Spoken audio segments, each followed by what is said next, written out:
Hi everyone and welcome back to the interviews for physio students and new grads. Today's interview is with Mike James, better known as the Endurance Physio. The interview today covers loads. So if you're not a physio student or new grad and you're an endurance athlete and enthusiast, this is also going to be great for you. Today we cover Mike's journey and how he became the Endurance Physio. We also then start looking at endurance sport as a whole, and we drill down into strength training for endurance athletes. We look at marathon training preparation, we look at common injuries and not so common injuries. And then we start delving into the treatment and management of endurance athletes. Today's is a corker. So without further ado, let's roll the interview.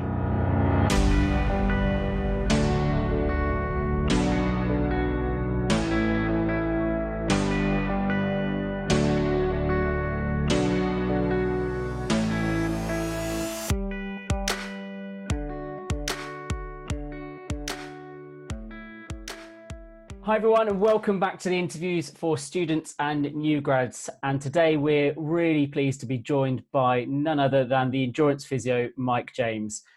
I've known Mike for quite a while now as a keen endurance athlete myself as a runner, and Mike's putting out some fantastic content. So really looking forward to getting inside Mike's brain today and pulling out some interesting things that are going to really help us in clinic and in practice. So welcome to the interviews, Mike. Thank you very much for joining me. Hi, James. Thanks for having me on. You've had some big names on the list before. I'm honoured and privileged to join that list.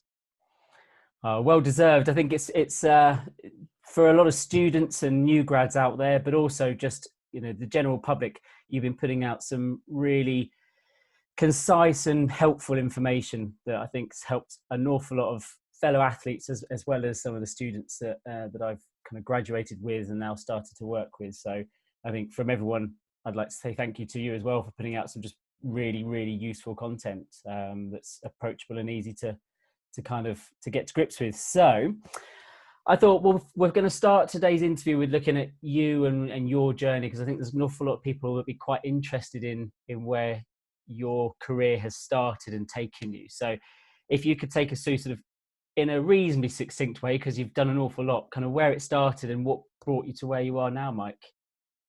Yeah, cool. So I have a very atypical physio background. I'm in my mid-40s now, and I started on this journey back in my teens. So at 18, I started my own personal training company.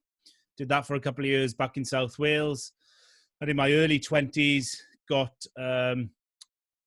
made aware of this fantastic opportunity where in the military, there was a job called a physical training instructor, which effectively meant that you either shouted at people to do exercise and they had to listen to you, or you did exercise yourself whilst getting others to do exercise. Not from a military family. I didn't have a desire to join the military, but it just seemed the right thing for me at the time. So I joined in the mid-90s. I didn't know at the time whether I was going to do a year, 10 years, or the full 22. But that journey ended up lasting 17 years. And along the way, I spent many years as a physical training instructor, working with everything from recruits to fast jet pilots and everything in between, before then specializing in rehab. And although I worked in rehab in a number of settings, I spent most of my time at a place called Headley Court, which back in the day was a famous center for defense rehab. Now, professionally, I was lucky to be there at a time where I wish I wasn't. It was during a lot of the conflicts, particularly Afghan, and we were seeing a lot of weird and wonderful things coming in, which was brilliant for my skills and my learning, but obviously a situation I wished we never had to experience. One of the beauties about being in the military is that they are fantastic. They're probably the best organization I know of for supporting people's learning. So if you want to learn and you're keen, they'll support you. So during my time, they funded and paid and supported me to do a sports science degree, a strength conditioning degree, a sports rehab degree, and a master's. So I was very, very lucky and privileged. So while still being in the military, I started my own sports rehab business. I was still doing some personal training, and I worked in some sort of sub-elite and elite sports settings, particularly in that endurance world. And then I became a dad. As I said earlier, I didn't know how long I was going to stay in, but the clincher for me had always been, when I become a dad, that's me done. fortunate enough that my dad set me a really good example as a role model of just being there. I knew way before I became a dad that all I wanted to do was give them my time. And the military life often isn't conducive to that. So once we knew we were going to become parents, then I just decided now's the time to leave. So I actually left then. That was 2011. And the only thing I've ever funded myself for, I went back and did a pre-reg masters in physio in King's in London. Mainly because, and again, this is, the physio interviews, but I've never been shy at saying at that point in my career, I had never had a desire to be a physio. Everything was working well in the sports rehab, sports science, strength conditioning world. But it was a time 10 years ago where many of the jobs people still do today in some respect, although it's changing slowly, they wanted this physio tick. I was getting offered jobs when people knew I was about to leave because people assumed I was a physio. And when I said, no, I'm a sports rehabber and a strength conditioning coach, blah, blah, blah, they were like, oh, sorry, the prerequisite is you need to be a physio. So I did my pre-reg masters purely because I needed that title. I needed that thing. Now I'm a proud physio. I love being a physio and it's opened many doors to me. But I'm also a big advocate that there's good and bad therapists, whatever your denomination. So I became a physio. I spent literally about 18 months working in the NHS. My wife was still serving in the military at the time. So we were based outside Windsor. So I took a job in the NHS there for a while, which was good. I enjoyed that. I was just working in MSK exclusively. But then I started and formed this caricature of alter ego, the endurance physio. And ever since, moved back to Wales 3 years ago. So that's when I've doubled down and the endurance physio has really taken hold. I'm only clinical 1 or 2 days a week right now. But I spend most evenings, weekends, either online or in person when the world's normal, running a lot of courses and workshops for athletes, therapists and coaches, working with endurance athletes. But my Monday to Friday job right now is I'm a director of a company called Sports Injury Fix. We're a platform for therapists to provide solutions, whether that's clinical support, clinical mentoring, or business support, business mentoring with software solutions and other things. So my career to date and my career now is a little bit more diverse and atypical. Mm-hmm. I know some of the questions you're going to ask later. I'll be explaining how I've got some sort of attention problems and how some of the challenges I face when it comes to what inspires me. And one thing that I've always needed is a bit of variety in my week. I'm not someone who likes to have a set sausage factory type routine. The military was great because you always changed jobs and locations every couple of years. So that's why I think naturally, and it's been a subconscious thing until recently, I've always wanted a bit of diversity in my week because it just keeps me inspired and sort of motivated. So I still treat, but predominantly now I'm helping therapists across the professions in whatever way I can. Fantastic. So and you hit on that diversity thing, and I think it's something that's come out of a lot of the interviews we've done, and certainly since I've kind of joined the career and the profession, therapy-wide, is the ability for us to do so many different things. So it does lend itself to that variety, which is great, and you've kind of alluded to there. Well, you could get 50 physios in a room. Yeah, nobody's had the same career. Whether that's working in the same specialization or different specializations. No respiratory physios have had the same career as another respiratory physio. Of course, there's similarities. And that's what's great. I remember being at a wedding a few years ago and there was a couple of pediatric physios there. And we were chatting. I mean, literally, we were chalk and cheese. The way we worked, the way we thought, the way we did things. Yet the public, and this is something that we're always struggling to address, the public just go, oh, you're a physio. You should be able to help me with my dodgy shoulder. Yeah. And when the physio goes, well, to be honest, I'm a pediatric specialist. That's not my bag. You need to see someone else. The public really still struggle to understand that this title isn't a one-size-fits-all approach.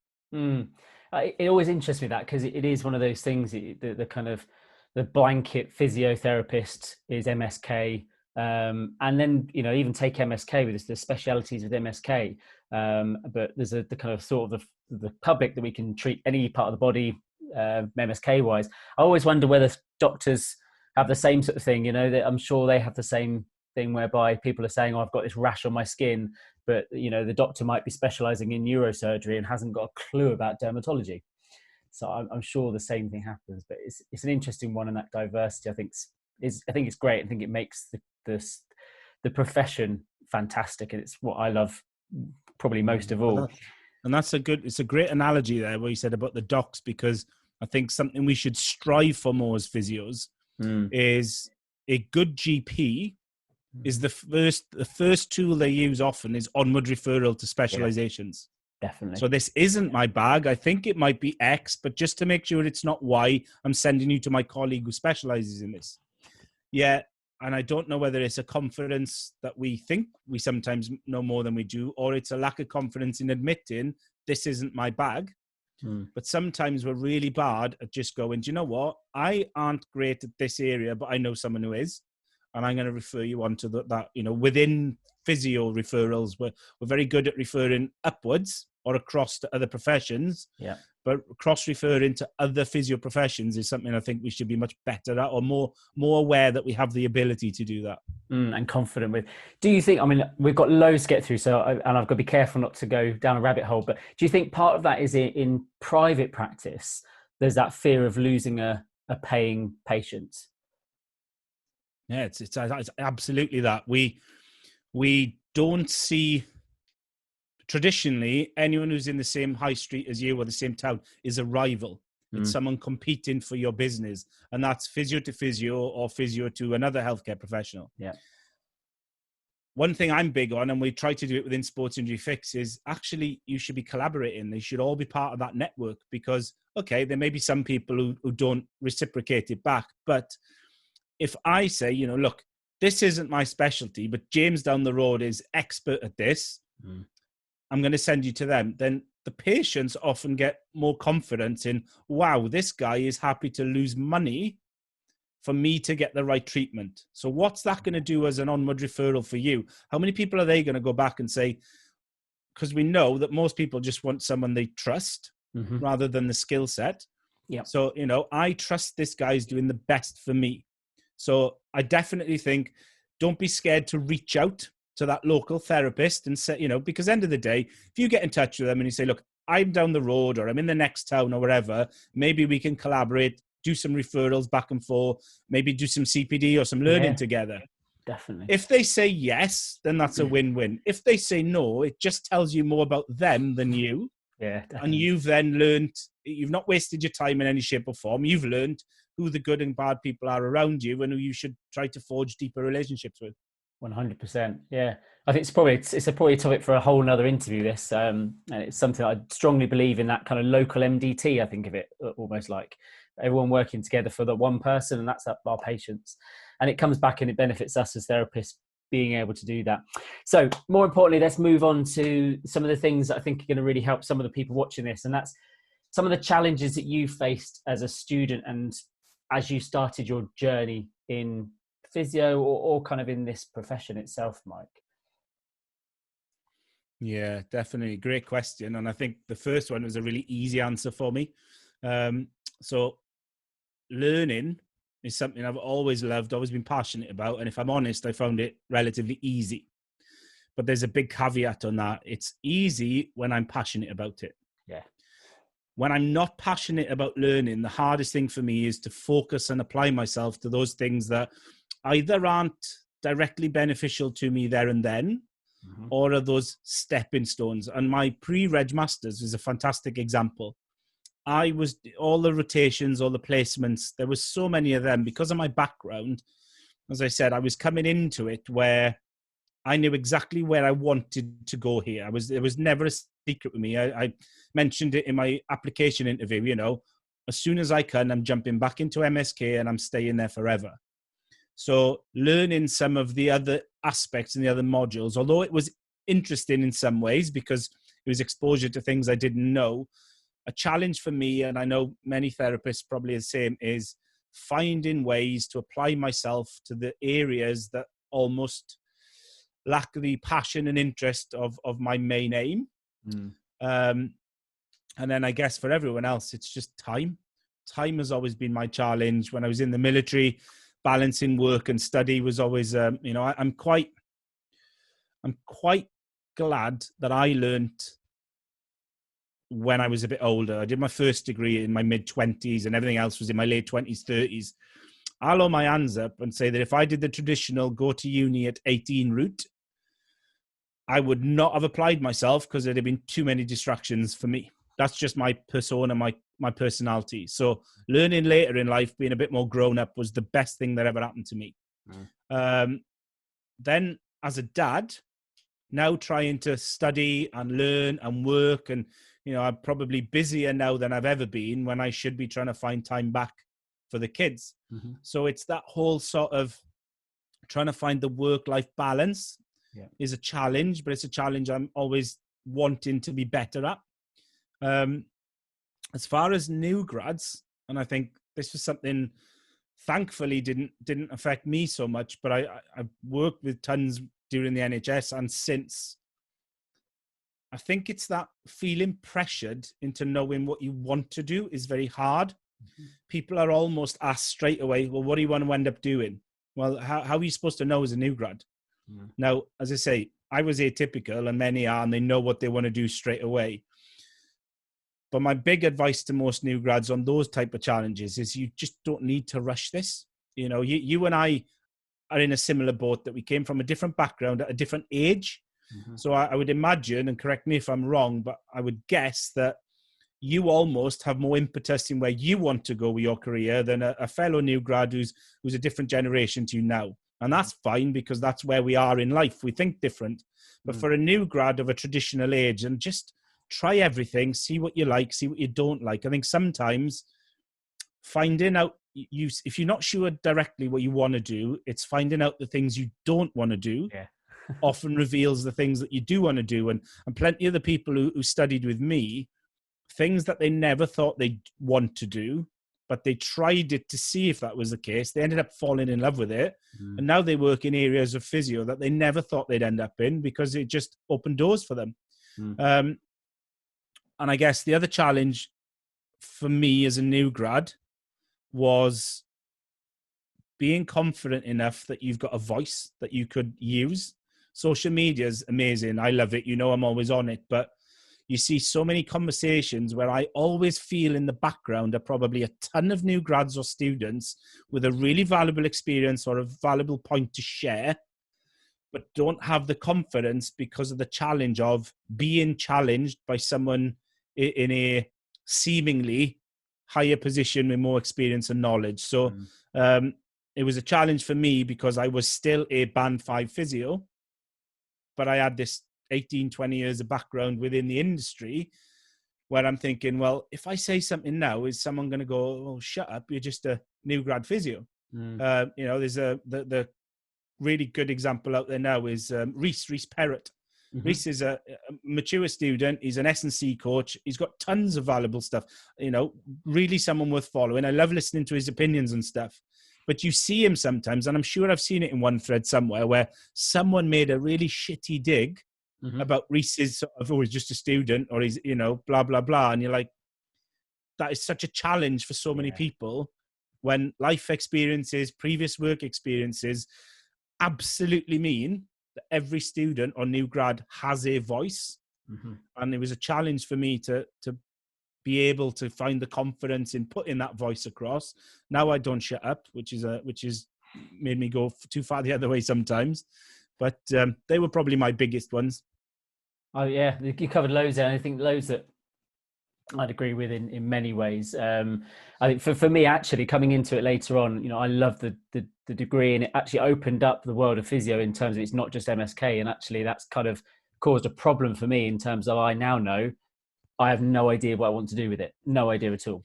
So, which is great in many ways. But I think to touch on one of the things you said there is kind of embrace that not knowing and take your time and enjoy having an open mind, and to think, actually, you could go any way in this. And in 2-3 years time, who knows where you'll be, and finding out what you don't like. It's a good idea. If you sat down for 5 minutes and thought about any other industry and thought, how many options are out there for most industries? Physio is such a fantastic place to be. Definitely. because I literally struggle to think of any where you have so many options and the ability to switch as well. Yes. So go and try something, and if you don't like it, you are absolutely welcome to try Yeah. something else. We're spoilt for choice, and it's almost sometimes the amount of choice we have as physios is the hard bit. Yeah. If we were just pigeonholed or given less options, life may be simpler for most of us. Well, completely. I think it is that, isn't it? Definitely there's too much choice. But also one thing else you said there about actually physio is so good for having more than one career within the same profession. And you see it time and time again. I always look at people like Rachel Moses, for example, who's made a really great example of someone who's taken a career specialized, become very specialist at what they do, and then taken a step out of that and then taken on roles within allied health professions and leadership and all sorts of things like that. So there's so much you can do. And it might just be that you do respiratory for 10 years and then you think, actually, I think I might do a bit of MSK now and go right back and start a new area. Nothing to stop you. And I've known some people do that from things. So yeah. Brilliant. And likewise, like you and I are doing now, there are non-traditional ways to take your career. We're living in a world now you can do pretty much what you want. So we've talked about the multitude of options clinically in the traditional routes or the non-traditional clinical routes, but there's so many other ways you can take your life. Yeah, and you can use all those skills that you gain as a therapist, as a physio, or whatever it might be, and take it into strength and conditioning, take it into your own business, and thinking big, thinking different. Definitely is worth it. So we've talked through sort of where you've got to and what you found most challenging, and then we're looking at something that I'm really, really passionate about is mistakes. I love mistakes. I think it's something that we need to all talk about way more and not be so fearful of. So what are some of the biggest mistakes you've made, and what have you learned from them? Yeah, I agree with that so much. I it's so important just to mention, I make mistakes every day now, and I'm absolutely cool with it. I guess the thing is, it's okay to make mistakes as long as we learn from those mistakes. So a big one for me has always been this quest to keep learning and always be more advanced and more technical, when actually one of the biggest mistakes most of us make from the outset is we forget to nail down the basics and the fundamentals first. So it's absolutely, how many people graduate and the first thing they think about is a master's or some advanced hands-on course or some advanced BPS type learning, pain type course. And actually the things to do well first is not get caught in that trap of trying to be better instead of getting better at the basics. What a lot of us do now, our generation, is that we've run forward and now we're running backwards, because it's been this learning process of, hang on, it's that stuff I needed to nail down. Yeah. Obviously, we can chat about that stuff when we come to the top tips, but it's the things like the communication, the listening, the subjective history taking. Those things, they're not sexy. They're not the stuff that people want on their CVs. They're not the pieces of paper or the fancy certificates we all want. But don't make that mistake of chasing stuff before you're better at the stuff you should be doing. Steps 2 and 3 only really count if step 1 has been done well. And I think then my other mistake has always been thinking too much about the future instead of thinking about the now. Okay. Making real clarity in your thinking of the now. Yeah. And I guess clinically, and I learned this mistake early on, is fatigue is such an easy thing to have and acquire in practice. We are a profession of givers. We give our time, our energy, our understanding, our knowledge to people, and we don't ask for much back, but likewise we don't get much back. Even those people who walk through the door each session who go, "Hi James, how you doing?" Most of it's a throwaway token gesture. There's very few people who actually genuinely go, "James, tell me about your week. Tell me how you're doing." Yeah. So by the end of the week, by late afternoons, by Friday afternoon, it's very easy to make that mistake of just almost being exhausted and not giving your 3 o'clock Friday patient the same time, energy, and effort you give your 9 o'clock Monday patient. And I've slipped into that mistake so many times. And the only way to deal with it is that being in the moment and that reflection, and just always realizing that, you know, in my NHS days, for example, you know, 75-year-old Doris who's coming in on Friday, that might have been the most important thing in her diary all week. Yeah. She's been thinking about that all week. She's been worrying about that all week. She's worrying about how she's going to get there, how she's going to get back. You know, my mum is in her late 70s. She's just gone for a bunch of treatment in the NHS. My mum, being the generation she is, she starts getting ready for her 3 o'clock appointment about 10 o'clock in the morning. Yeah. So if she turns up then to that session and we're just not present in that moment with her, the detrimental effect of that, just because we're thinking, oh, it's nearly the end of the week, I'm going to go to the pub, see my mates, or I'm going to go home and play with the kids, or whatever it is. Just don't fall into that mistake of not giving every single patient the same time, care, and attention as the first one of the week. I couldn't agree more with that. I think it was something, because I'm working as an inpatient at the moment, working with older people, and it's something that I'm really aware of is that almost resetting before each patient and remembering that patient could be far more anxious, worried, and it's a big deal. It's life-changing in many ways, and remembering that and keeping that kind of up here instead of it falling back is difficult, though, really difficult. It's not to say that you're not going to get to Friday and maybe not give your all, but trying to stay present is a great way of thinking about it, I think. There's the great mistakes and things like that, and what you've learned from it. What are you most proud of in your career? Because you've done loads, Mike, and you know it's quite prominent on social media what you do. But I'm very aware with social media we don't see everything. You know, we see what we share. But what's, to you personally, what are you most proud of in your career? Yeah, and I thought, when I started thinking about answering this, I think I was thinking about it the wrong way. I was starting to think of like achievements or successful patient stories or whatever. But on reflection, it's a much more sort of 10,000 foot view thing that I'm most proud of. And that's just that I've been myself. Okay. I think when you start out as a physio or any type of therapist, then it's probably a good thing when we start off to have role models, to have these people who you sort of go, that's how I sort of want to end up. And imitating and starting to shape yourself on someone else is a good thing, but it's certainly not the thing you want to end up at.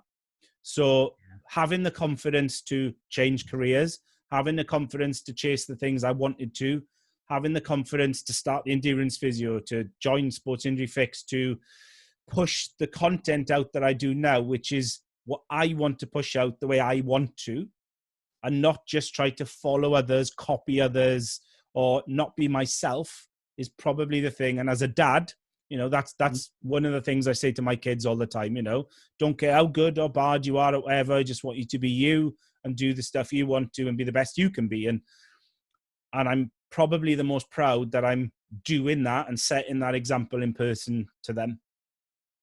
I think that's probably underestimated as an achievement, because I don't know whether it's being that little bit older coming to this, is something I'm really aware of, is how easy it is to get caught in the trap of following and thinking you need to be this kind of person, whether it be online or in person. So I think I think it's probably a lot harder to do than to say. And I think, I'd agree that is a huge achievement if that's the case. But and you can't rush it. It's time. You know, if you don't know the type of therapist you're going to be, then you can't act that way yet. So as I say, I think it's absolutely fine when you set out. You know, we learn, whether it's as a student or a new grad, to replicate systems and people the way it's done. Yeah. And if you end up in a department, you're probably going to look to those senior band 6s, experienced band 7s and above, because the way they do things are probably the right way, but it's the you know, I'm going to copy those who do well, and that's fine, but they copied off someone else and then tweaked it a bit to be themselves. And they'll all be slightly different to each other, and that might just mean being different to every person who's in front of you. Being that I can't remember who said it. I was interviewing someone the other day, and I think it was Matt Phillips. He might have called himself a physio chameleon, just being able to change himself for different contexts and circumstances. Apologies if it wasn't Matt, and if it was someone else that I've sold short there. But you can't rush that. You can't even have a roadmap for that. That's just time.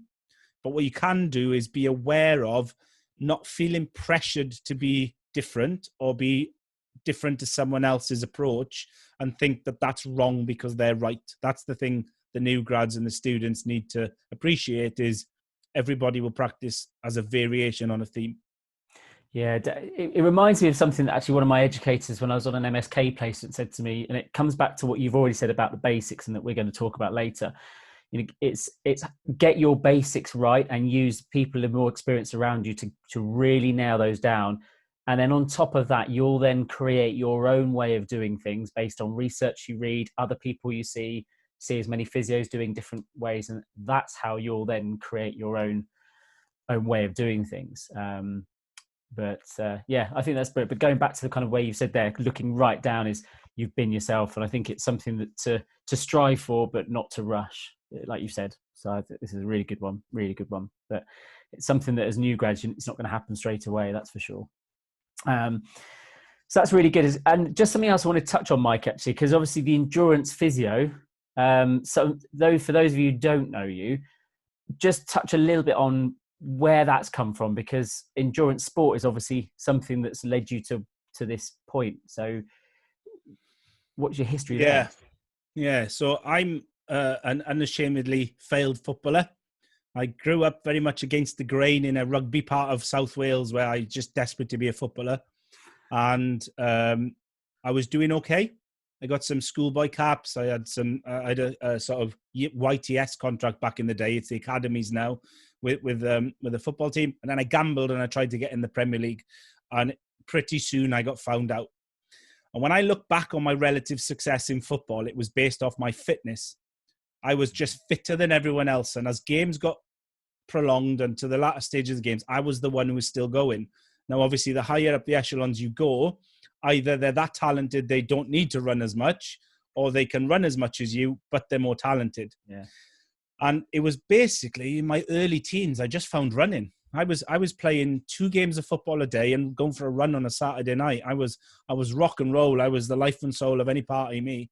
But once then in my late teens, I took a backward step from football. I continued to play for a while, but really I just switched to running. Running was where I was at. And it was a time way before health and safety. I did my first marathon age 17, just turned up on the day and did it.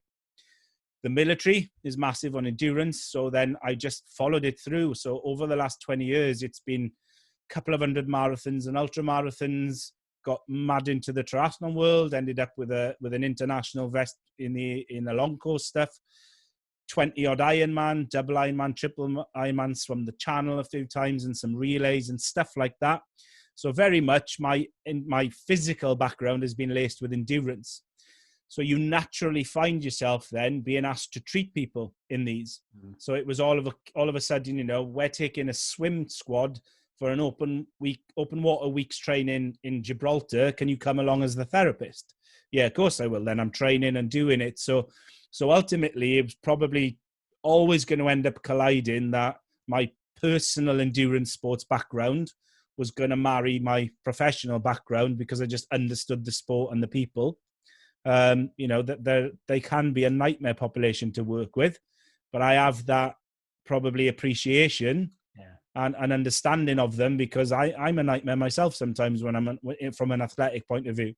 So it was probably destined in the stars to end up that I was going to end up somewhere there. Again, things fall into place. I took this career and started my sort of alter ego a bit later than others. I would have probably pigeonholed myself as the triathlon physio should I have done it earlier. But Paul Westwood had snapped that up. Tom Goom had snapped up the running physio. So the thing that encompassed it best was the endurance physio. And actually, that was probably the best, smartest move I ever did, by luck, because my background is more diverse than just one of those sports. And it also means that when I'm teaching or treating, people from the diverse endurance world will come to me because they're not thinking, well, he's a running physio and I'm a cyclist. Yeah. So just luck fell in, and it's actually probably the best thing that ever happened. You kept your options open. Yeah. By luck, pure luck. I think that just kind of there's loads of stuff there you've just mentioned that I think some people who know me are thinking, why on earth aren't you asking more about his triathlons and his running and things like that? Because from a personal point of view, you know, it's one of my second passion, I suppose. But I think we'll have to maybe get you on another time to go through some of that stuff, and we're going to link into it later on with some of the other questions. But it's probably quite a nice segue into our next section, which is kind of looking more about the endurance sport specifics. Maybe moving a little bit away from the therapy side of it, but getting to kind of grips with the endurance stuff. So the first one is actually defining endurance sport. How do you define it?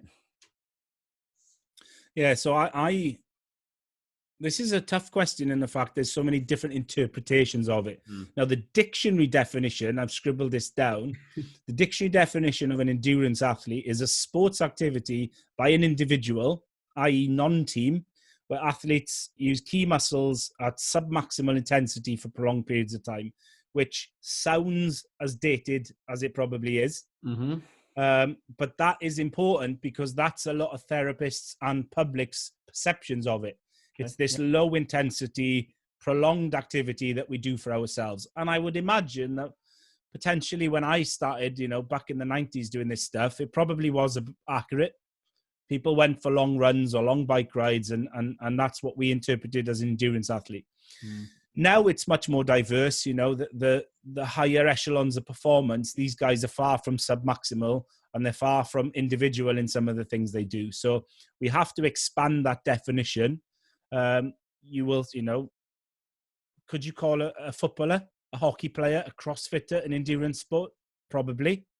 You know, they do repeated bouts of exercise with minimal recovery sometimes. Or they do prolonged efforts, which are intermittent in intensity levels. So you definitely could expand that definition. But I guess in my realm where I work and what fits nicely with most people's perceptions is I just call them swimmers, cyclists, runners, triathletes, skiers, anything that tends to be longer duration, longer distance than a lot of other sports. But I'm far less blinkered in saying submaximal and individual than the definitions would be. And it's a good way of looking at it. Yeah, I think it's a difficult one to define. I think it's probably why it's sitting on the page as talking about it, because it probably means maybe something slightly different to different people as well. So it's a good one. A lot of endurance athletes don't think they're endurance athletes. That's a really, you know, you'll get someone I don't hear, but certainly, and I think it's a really good topic now because most people in most clinics, particularly the NHS, are now likely to encounter what I would class as an endurance athlete. But many of those come in and don't call themselves endurance athletes. No. Oh, I just run for a bit of fun. Well, but you're an endurance athlete, and that's how I should be approaching you.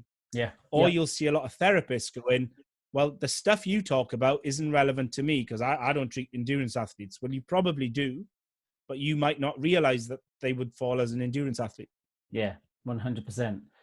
And it is that personal perception. And we're getting a lot more people, I think, given the year we're in 2020 and the circumstances we found ourselves in, a lot more people will have become endurance athletes as well. And I think going forward now for the next year, we're probably going to see the other side of that influx of people coming into endurance sport and that prolonged time doing exercise, as I like to sort of think of it.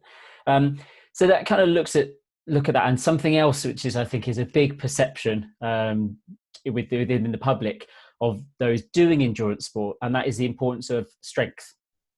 And it's becoming quite a popular thing now. It's sort of almost become, I'd like to say, maybe fashionable to talk about, and this strength for endurance athletes. And that when that happens, I think sometimes it gets a bit blurred. So it would be really good to get your viewpoint on the importance of strength for endurance athletes. Yeah, so I think both sides of the fence, patient and athlete, this remains controversial. From the patient side, from the athlete side, then there are still huge misconceptions about, on a negative side, about the implications of strength training for endurance athlete. They're massively concerned that, you know, cardio is king. You have to run, you have to bike, you have to swim to be better. and anything else detracts from the time you could be doing that rather than adds to it. So when you're dealing with the public, then there's a lot of conversations to have about that stuff. And I think that's partly why we've made some of the mistakes we've made. So I talked about this at a couple of conferences last year, and there's a long webinar of this available on many platforms now. But you have to look at strength training from 2 points of view. The first one being performance, and then the second one being injury. Because we are absolutely spot on one and way off the mark most of the time with the other. So the simple answer is, should endurance athletes be strength training for performance? Absolutely yes. We've got bucket loads of evidence for 2 decades or so to support that you can be more efficient, more effective, and perform better by being stronger. Now, how we apply the strength training is probably more vague and a grayer area for most of us. I'm a fan of applied strength training in the classical way, the likes of how Andrew McCauley and others like that would apply it. What most people get wrong on that one is the timing of it. We see many endurance athletes and therapists trying to apply a simultaneous start. So London Marathon's in April, it's October time, I'll now start some strength training, am I running? And probably for 6 weeks, we can increase both quite nicely. But then they both start getting difficult as far as time, energy demands, and physiological sort of metabolic requirements. So only one thing's going to go. Let's just sack the strength stuff off because cardio is king. I need to keep running. Many therapists will still be saying to people, no, you've got to run, do your runs. Then we create this void where capacity and the ability to tolerate a capacity may suddenly start to struggle. So I'm always a big fan of really trying to get the athletes to understand strength training complements cardio, doesn't conflict with it. So if you're starting a marathon program, say in October, then August, September, we go hard on the strength stuff because we do strength training when the cardio is ticking over. And then we get to the point that we've made enough progress, the strength training can tick over while the cardio kicks on. So it's just that balance and some fantastic work by Rich Blagrove and others to really double down on how that stuff can be applied, how often, how many sessions. Guess the big thing for many new grads to start to appreciate is that misconception that because they're endurance athletes, we do muscular endurance work. So these low weights, high rep sessions, now they're better than nothing. So if someone's going to say to you, I will enjoy this stuff, but it's this or nothing, then that's fine. But if you can, and you can build the buy-in and you can progress them, then ultimately try to get them to go heavy, up to aim for 3 to 5 sets of 3 to 5 reps if you can. You may not always get there. It doesn't matter if you get there, but that's where I try to take them. Yep. And that's then with big compound movements rather than the little, silly stuff that some people add on to a really bulky program. But endurance athletes with all this stuff, particularly with their strength training, they like simplicity. They like things that fit into their diary. So I would rather them do home-based circuits using body weights or very minimal resistance than try and overcomplicate stuff. That's the easy part of the answer. Now we move over to the injury stuff. Now, you asked me that great question about mistakes, and this is one to hold my hand up, and I know many others who are holding their hands up as well. We have fought for so long to find ways to justify strength training to endurance athletes. And back in 2013, the Lawson study came out, which in one sense is a fantastic study. It's 20-odd thousand people with 3,500 injuries and 20-odd studies in this massive, as far as systematic reviews goes, it was brilliant. And there's some nice studies in there, we can reduce acute injury by 1/3 and chronic injury by half. Oh, brilliant numbers for us. Here's the golden egg from the golden hen from the golden hen to throw at these endurance athletes to say strength training reduces injury. But actually, when you delve into that study, it's not relative to runners. It's not relative to endurance athletes. Yes, we could have probably gone, here's a cross-section of different sports that all seem to benefit from strength training as far as reducing injury risk. Maybe we can hypothesize the same for endurance sports, but we can't say that yet. And we'll do some more research to find out. But we jumped on it and we started telling everyone, and you can still, you jump on Google now and put strength training for runners' injuries. With the best of intentions, you'll find a dozen websites in 10 minutes that are advocating the Lawson study and others. And what we've really done is we've over-extrapolated stuff that we couldn't really. I would imagine it's all well-intentioned. It's all best intention to try and help people. But we just don't have the evidence base yet to say strength training for endurance athletes reduces injury. We're probably far better still looking at training history and training load and sleep and recovery rather than strength. But Kevin Maggs from Running Reform, he comes up with a really nice quote that since we know the definitive benefits of strength training for performance, then we should be doing it anyway.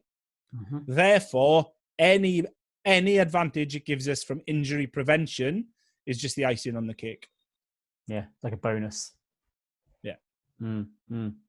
Okay. We just have to be careful what we're saying. Yeah, and it seems almost a shame that when we've got so much reasonably good research to say that it does improve performance, why we still feel the need to go down the line of promoting something it doesn't necessarily do, or we don't know it does so well. Let's actually capitalize on the thing that surely all endurance athletes want to improve their performance. So let's sell it that way, and know the benefits and sell the benefits in that respect. Or flip it around the other way and just say, well, look, it may help your injury risk, but to be honest, let me chat to you about getting your training right, getting your recovery right, getting your sleep right. Yeah.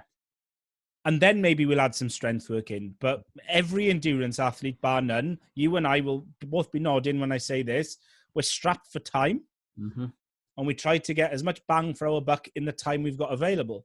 Yep. So if you're going to sacrifice sleep, recovery, nutrition, training, just to fit some strength work in because you think it's going to reduce your injury, then let's take a backward step, address the bigger things first, the big rocks, and get the pebbles and the small rocks later on.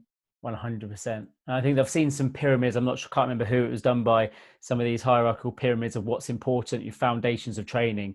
And it is getting those simple, basic things, physiological needs right first before you start layering up and going on from there. Just another one to touch on there as well, and it comes into that timing and as endurance athletes, predominantly with shorter time. If you want to put in strength training, when is it good to do? So let's take a simple marathon runner. When you've got a threshold session and you want to put in some strength work, when in your training week would you recommend putting in this heavy strength work? Yeah. So again, I'll direct people straight away to Rich Blagrove's 2018 meta-analysis, systematic review.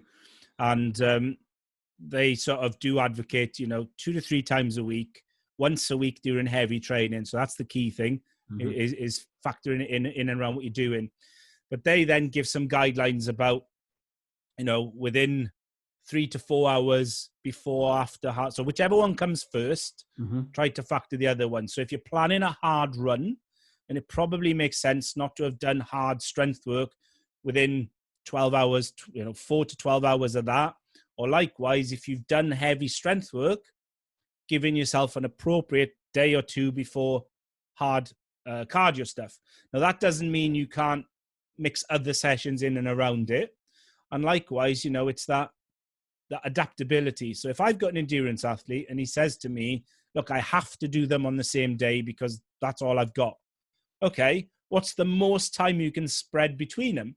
Can you do one before work, one after work? Yeah, I could probably do that. Okay, brilliant. Which one do you think you're more prepared for doing first thing in the morning? Oh, I'm brilliant in the mornings. I can do either. Right, pick which one you want. Well, actually, I'm a bit sluggish in the morning. I don't think I really want to double down on hard strength work. Okay, do your strength work in the night. If they then turn around and say, well, no, I can't do that. I've got 2 hours and that's it. I have to do everything. Okay, do both, but we maybe not, what's your priority at this stage in your training? Yeah.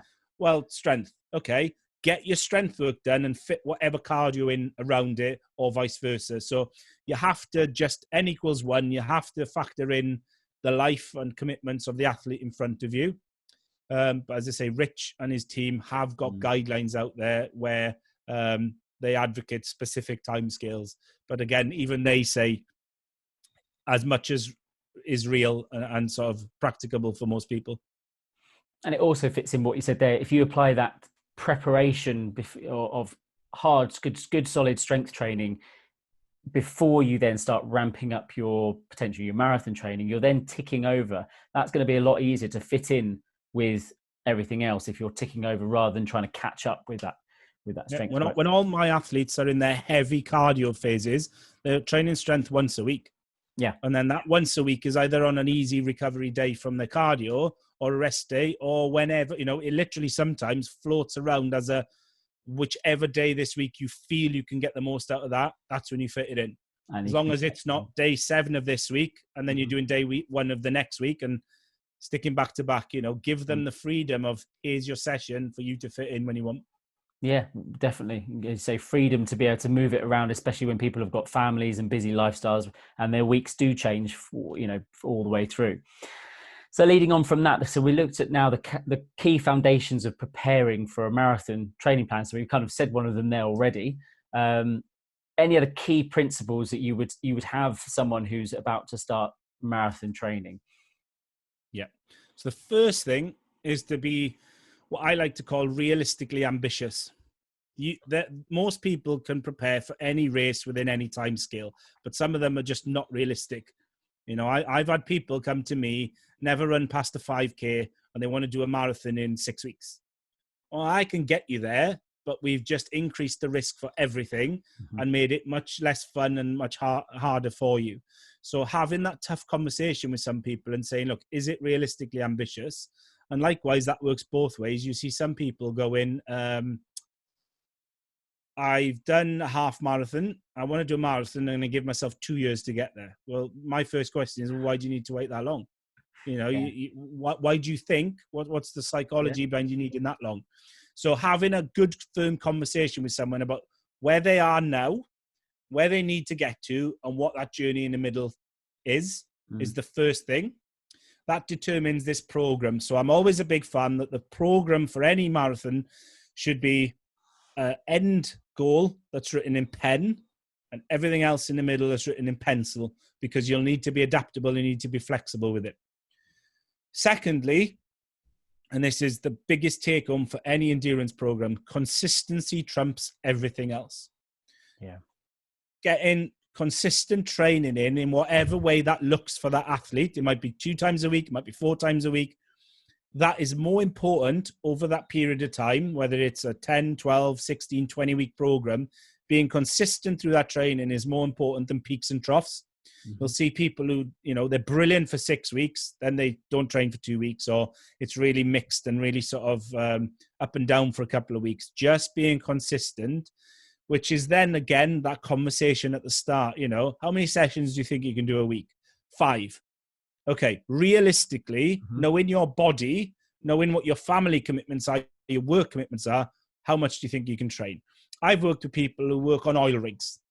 They can train on a treadmill for a month and then outside for a month. Okay, so month on month, the program I give you is going to be fundamentally different because of your situation. You've got others then, okay, well, actually, yeah, cards on the table, knowing me, knowing my body, twice a week's probably the sensible thing. Okay, let's write you a twice a week program then. So being sensible, being realistic, and then being consistent. Then the third thing is sleep and recovery. We just see sleep and recovery and rest as a taboo in the endurance world, but also as a really passive thing. Back in I was fortunate enough long time ago to have 2 years full-time training. And in that 2 years, I was training full-time, effectively like a professional athlete. Then it was a generation where your rest was to sit up with your feet up watching daytime TV. And that made a massive difference to me. I was definitely recovered for future sessions. But we need to get away from the fact that rest and recovery is a passive thing. And we also then need to get away from the fact that, sleep is so valuable. We got so many good statistics about, you know, illnesses can be 4.5 times increased by a lack of sleep. Injuries, 1.7 times more risk of being injured when you get below a certain amount of sleep. Yeah. Most of the statistics are 7 to 8 hours a night. That's probably not practical to everyone. I'm someone who functions off 5 to 6 every night. I can't remember the last time I had 7 to 8 hours sleep. But what I can use is that knowledge translation, that a little bit more than my normal is good for me, a little bit less than my normal isn't good for me. So if someone says to me, you know, in my military days, most people had to do guard duty. So you had to stand on the front of the gate with a weapon, keeping everyone safe, allegedly. They were 12-hour shifts for 2 weeks. I'm going to change your training program during those 2 weeks because you are not recovering how you should. So recover, be consistent, be ambitious, and then most importantly, just be adaptable and have the ability to flex that program. Because I see more mistakes from people trying to force their way through an unrealistic program than having a lesser program and being more adaptable with it. And not being, I think as well, I see with athletes I coach, that it's that fear when something changes in their program, it's almost like that's failure, or because we haven't done something that was in pencil even, it's not gone how it should have gone. So taking away that fear of things changing and adapting and taking a different course is, I think, really, really important. 100%. And when it's gone, it's gone. You know, if you've missed a session, you've missed a session. It's gone. You can't play catch up. Make sure you don't miss the other ones. I'm also a big fan with many of my athletes of saying to them, and this is in a rehab context or a performance context, here's the program. Here's the 4 sessions we want this week. Either collaboratively or I ask them, we determine based on what their race goals are, the 2 most important sessions of that program. Yep. So ultimately, what you've really got is a 2 to 4 times a week program, because if the world is falling apart around you, those are the 2 sessions you do over everything else. Because there's the consistency, there's the sort of continuous progression. And for some, it'll be the speed sessions. For some, it'll be the endurance sessions. It'll be intensity sessions for other ones. So it's just working out, here's what you must do compared to what we want you to do. But what you never do is more than what's on the program. If you feel the program isn't getting enough, then we sit down and we adapt. We become flexible again and we readjust the goals and we take it from there. Yeah, no, brilliant. Again, it's another interview for another kind of chat for a whole new thing, going into all the kind of the intricacies of training, full stop. So yeah, definitely. And going into now, so when training doesn't go so well and things aren't going quite right, which we all see, it just happens. Looking at kind of some of the most common injuries that you see, but I think really what's interesting in this one, it's also included some of the least common injuries that you see, because we don't normally talk about that. We normally talk about kind of the things we see on a day-to-day basis. Yeah, absolutely. And I think as a physio, if you're trying to get into working with endurance athletes, the first thing to understand is endurance athletes get injured lots. You're never going to prevent them getting injured. It's not something you should set out as a goal. It's unrealistic. But the nice thing is, and it's probably why someone as average as me finds themselves doing okay in the endurance world, they get injured lots, but it's normally nothing serious. So it's your success rate can be really high working with endurance athletes. Now, I guess there's probably, rather than specific injuries, there's some overarching things people can think about. So running, because of its force transmission and the loads involved, will nearly always transmit more injuries in the endurance world than the cyclists and the swimmers and the triathletes. Or within triathletes, it'll be the running population that bring on the injury. As a theme, what you're likely to see more of, it's definitely what I see more of, is training injuries more than competitive injuries, lower limb more than upper limb, soft tissue muscle more than bone, and then overload more than acute and traumatic. So if you're trying to understand how to work or be better at working with endurance athletes, you won't go far wrong from just looking up muscle and soft tissue injuries of the lower limb through overuse. So that would all take us down that tendinopathy route, the sort of low-grade muscle strains, all of those type of things, you know, Achilles, plantar fasciopathy type stuff, calf strains, some sort of fatigue related type muscle work, you won't go far wrong. That's the bread and butter that what comes across my table. The less common stuff, there's always the odd outlier in the bone stress sort of sphere.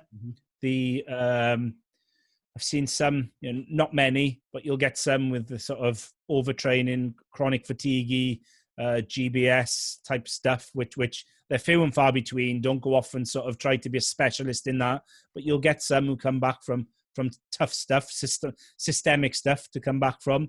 But you can almost flip it around. The things that I see most, it's the opposite for the least. It's now acute, traumatic, bony injuries through competition, the bike crashes, all of those type stuff, fell runners falling down hills, that type of stuff.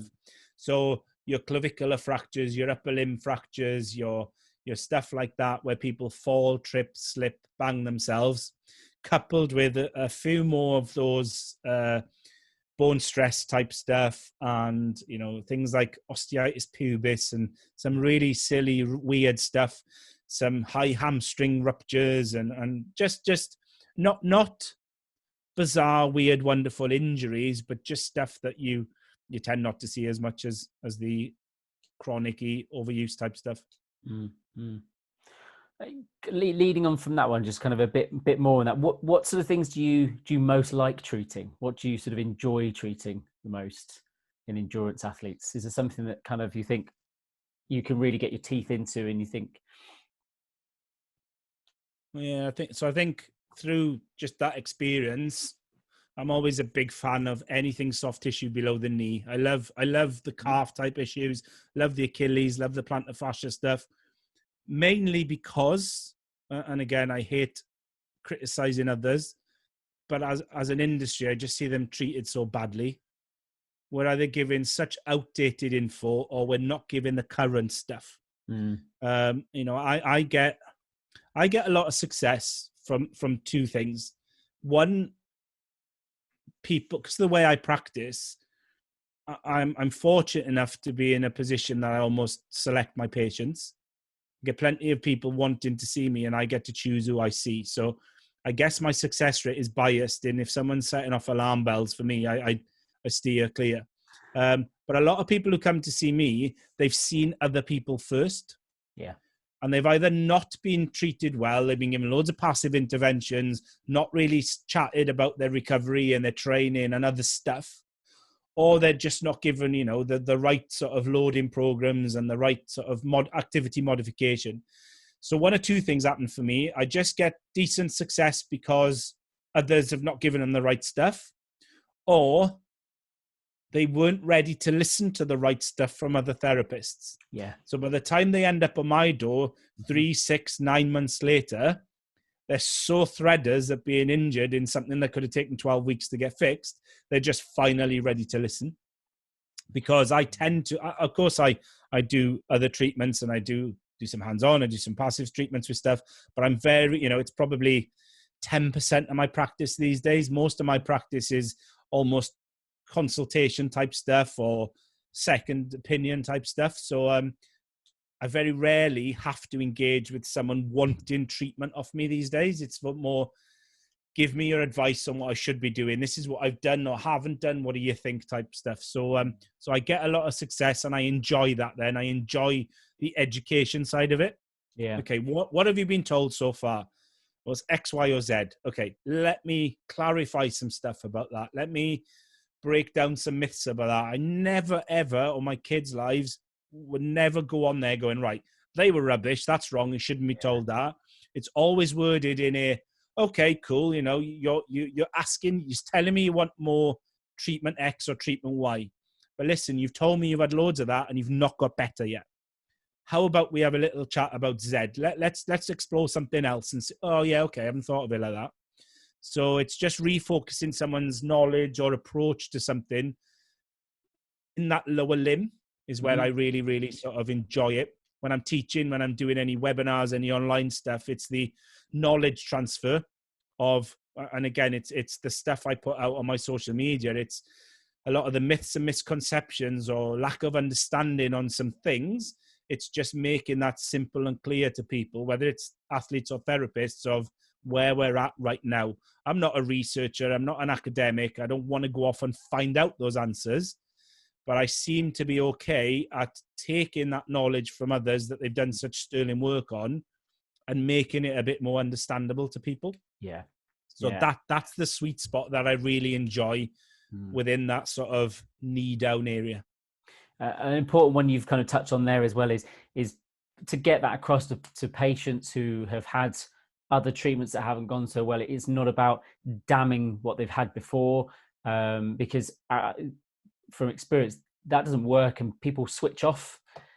Because I think in some ways they can take it as they've been wrong to have listened to it. So you're telling them that they've made a mistake.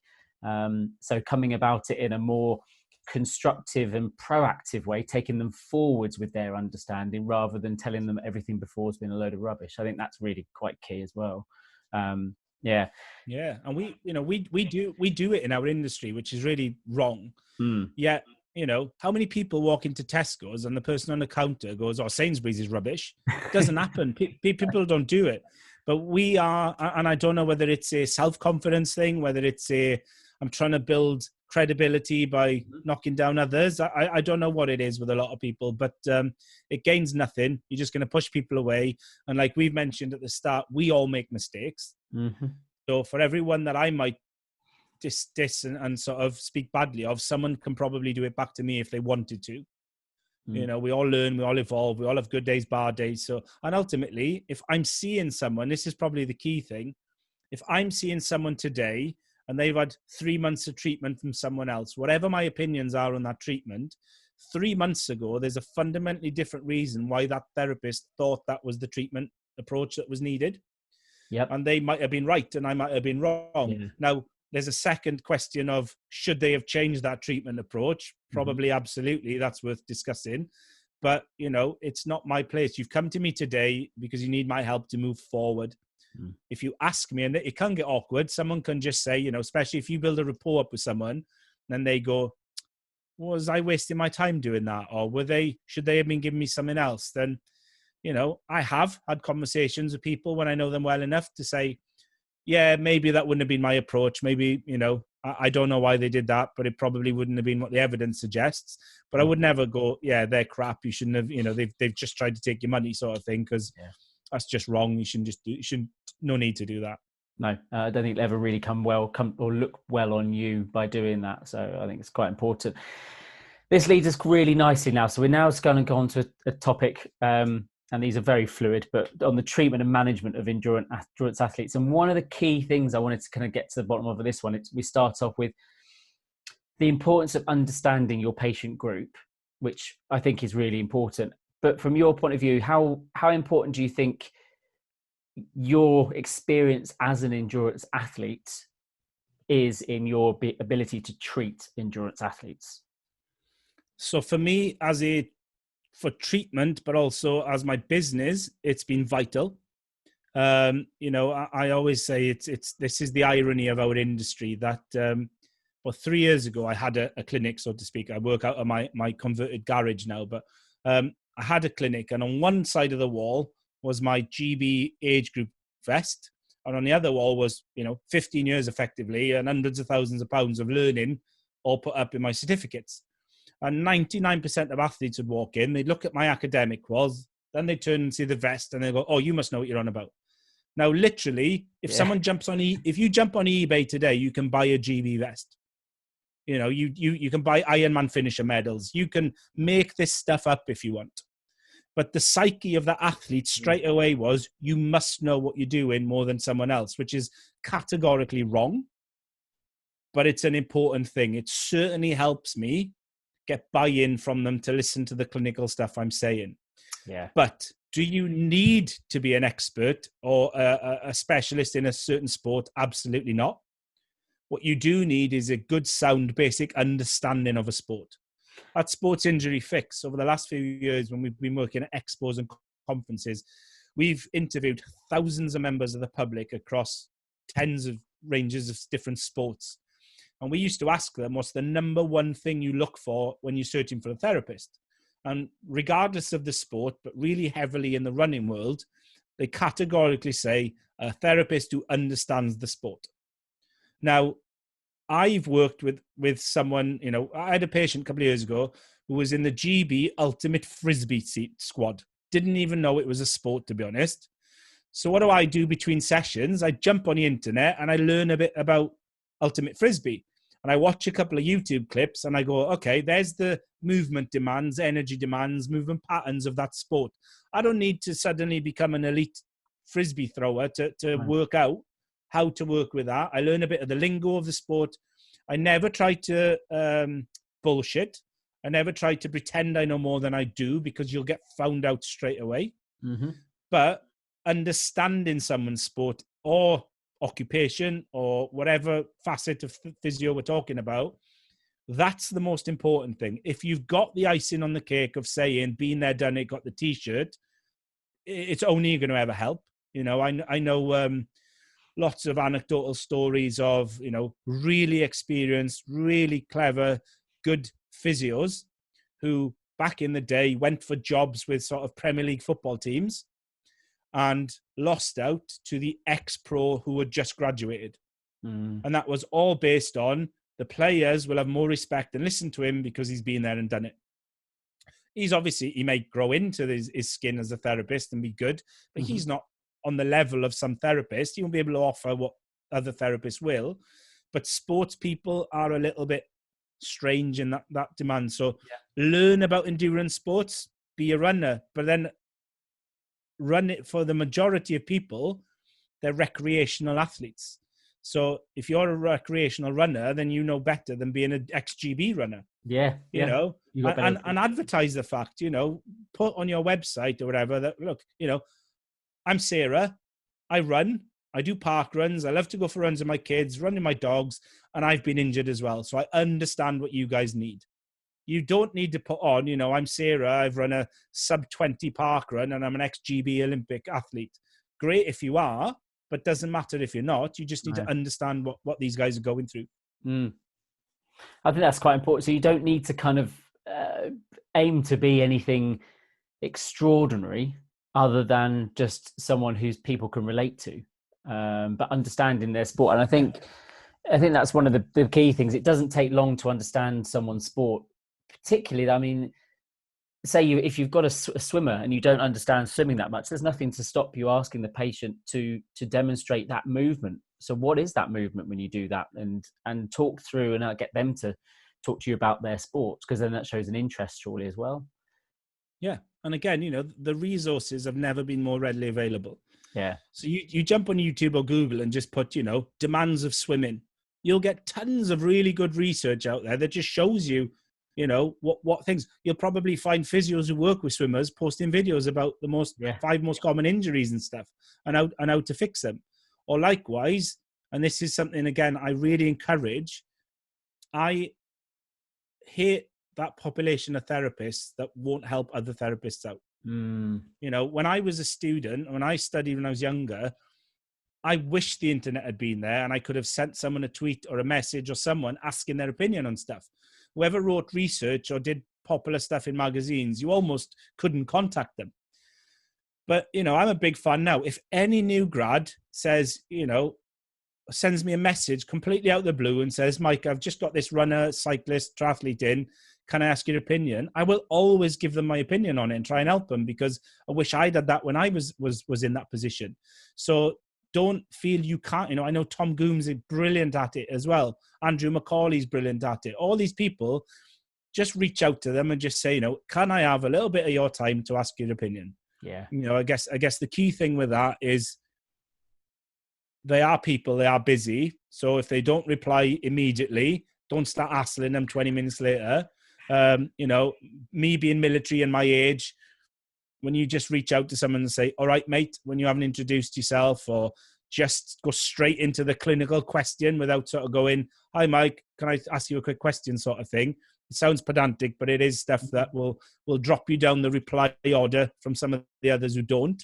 But, use the resources that are there, and don't feel any resource isn't accessible. Because like we said about reaching out to network with therapists to work around you, Yeah. if you ping me a message and I don't take the time to reply when you've asked for help, that says more about me than you. Mm-hmm. So, again, it's a call to anyone who's watching or listening. If you've got endurance athletes, you're not fully confident or understanding of their sports or needs, ping me a message. I'll get back to you. Mm. That's brilliant. I think the reason you're here now, it was just a conversation. I've always been a big believer, if you don't ask, you don't get, but ask politely and professionally. And I think since I started my physio career, Twitter particularly, but even now Instagram is booming much more. I've never had any snubs from any fellow therapists because at the end of the day, we all want to help the patients, and if that means helping each other, that's what happens. And I think it's brilliant. So again, I'd reiterate what you just said there to anyone watching this: reach out to other people who you feel might have an answer for you. So definitely, that's brilliant. Yeah. So in terms of, we've kind of touched on this as well, endurance athletes. I want to just quickly look at how they differ from your everyday sports that people will have heard of, your team sports, particularly with rugby and football, things like that. Any particular key differences? Yeah, so I think it's probably worth saying in some ways they don't. Mm-hmm.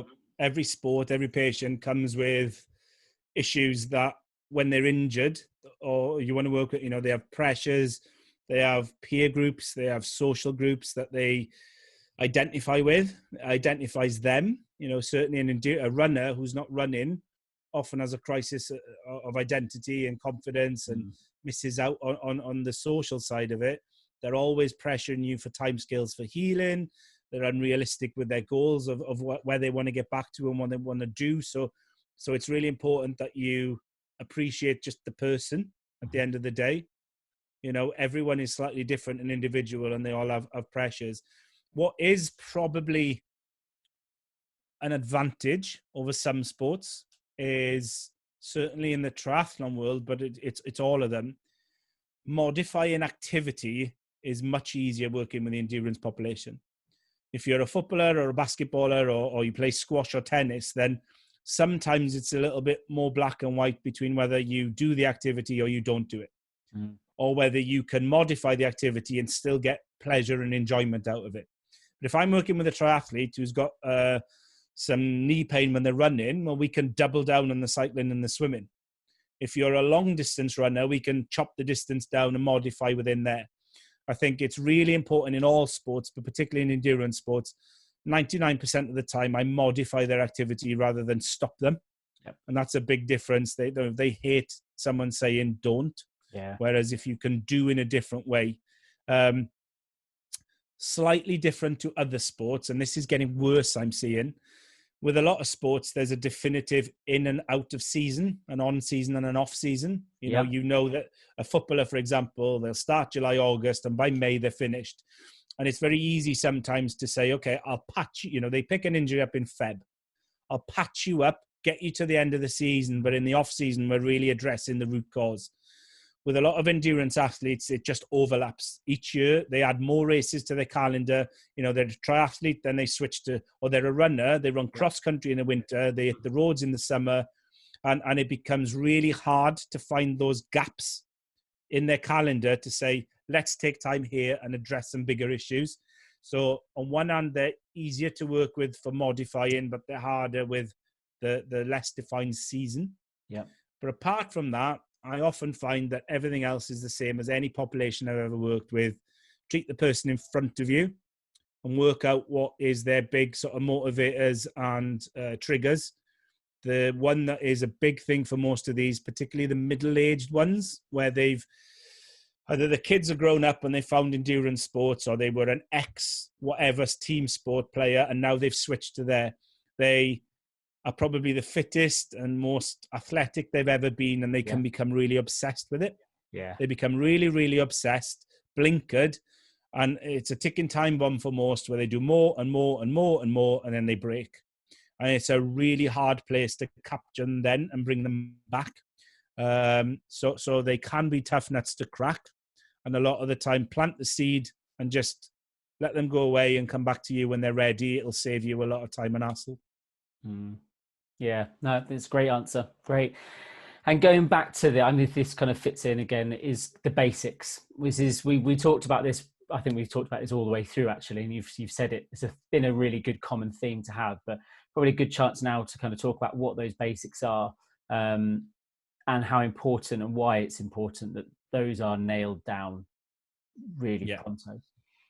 Yeah. So students and new grads today are in such a better place than perhaps we were, that at the front of your thinking is the non-technical skills, the communication, the listening, the rapport building. You know, thankfully with things like the BPS model, what we learn over time, retrospectively, it's now this front of your thinking. These are the things to develop, and they are so critical in whatever facet of physio you're working in, because almost all your success comes from there. That is doubled down by just getting better at those basics. So your subjective history is just so important. Taking the time, sometimes, you know, we race through it sometimes because we want to start doing stuff to people, whether it's objective testing or exercise prescription or treatments.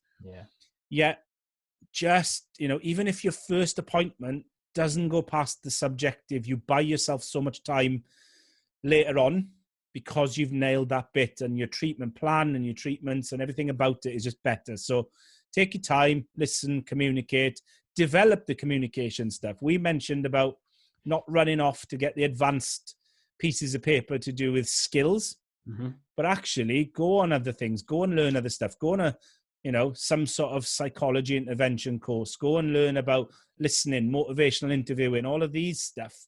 That's the stuff to get advanced on early on, rather than the clinical technical stuff.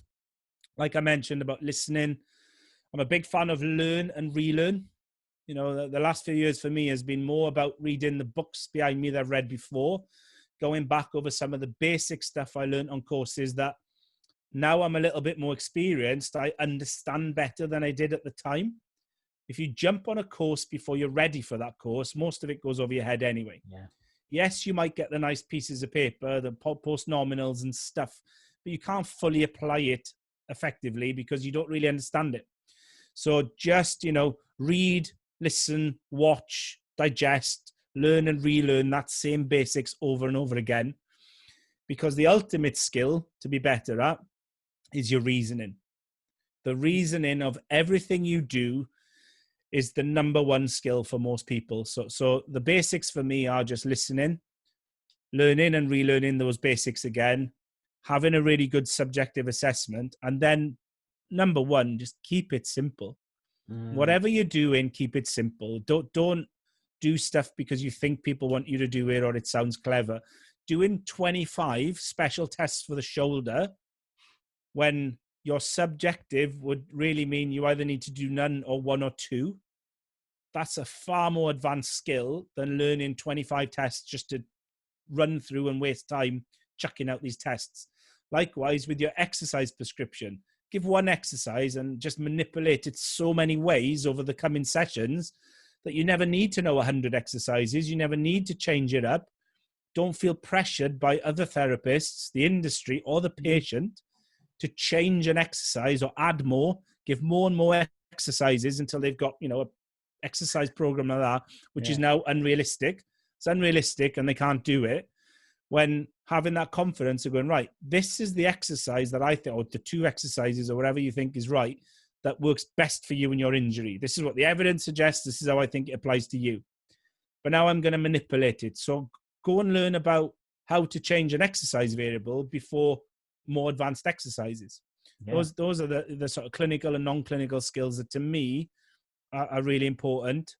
And then reflect on everything. I reflect more now than I've ever reflected on the days, on the sessions, on my whole practice.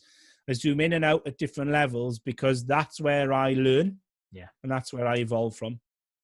Massively. You've hit on two things there. Reflection. I've always been a massive believer. That is when I started doing physio, it was, we get taught it and told it's really important. And And then it sort of, when I started doing it, I realized how much you learn from doing it by being honest with situations that you've gone through.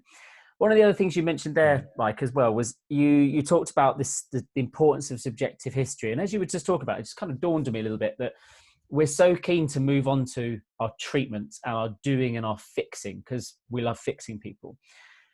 I think am I right in thinking maybe it's worth us thinking about that subjective history taking and subjective conversation as our treatment in some ways?